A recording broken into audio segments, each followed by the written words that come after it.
তো আজকে তোর গল্পটা একটু বল, তুই কিভাবে যেই লাইফস্টাইল তুই লিড করতেছিলি সেখান থেকে কিভাবে তুই এই ইসলামের পথে অ্যাজ এ প্র্যাকটিসিং মুসলিমের কেমনে বেরিয়ে?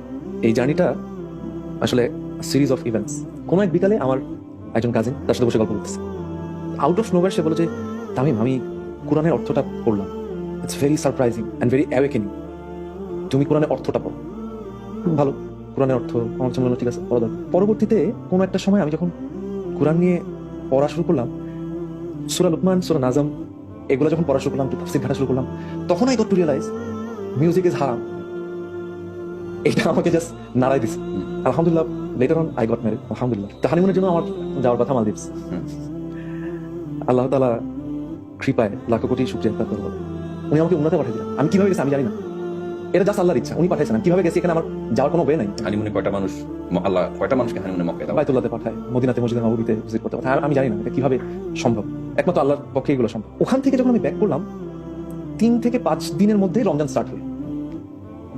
এবং রমজান মাসটা যে আসলে কতটা ইম্পর্টেন্ট এবং এই সময়টা যে আসলে বরকতময় একটা মাস, যে মাসে কোরআন নাজিল হয়েছে। ইউ সি, উমরা থেকে আসলাম, আমি চিন্তা করতেছি, ভাবতেছি, I started getting the sweetness of Quran. কিভাবে? বাদ ফজর, কোরআন ট্রেনিং সেশন, তারপরে তারাবির সালাত, সেন্ট্রাল মসজিদে আমাদের নিকুটি এসেছে কিয়ামুল লাইল হয়, ওখানে যেতাম খালু সহ, বাবা সহ। ওখানে তো লম্বা নামাজ রিসাইটেশন চলতেছে।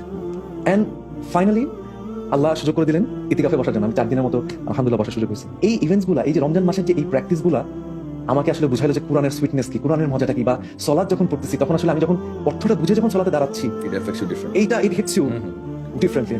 এইভাবে করে আসলে কোরআনের অর্থ জানার জার্নি, ইসলাম প্র্যাকটিস করার জার্নি। রমজান যখন শেষ হয়ে গেল তখন I started missing this events.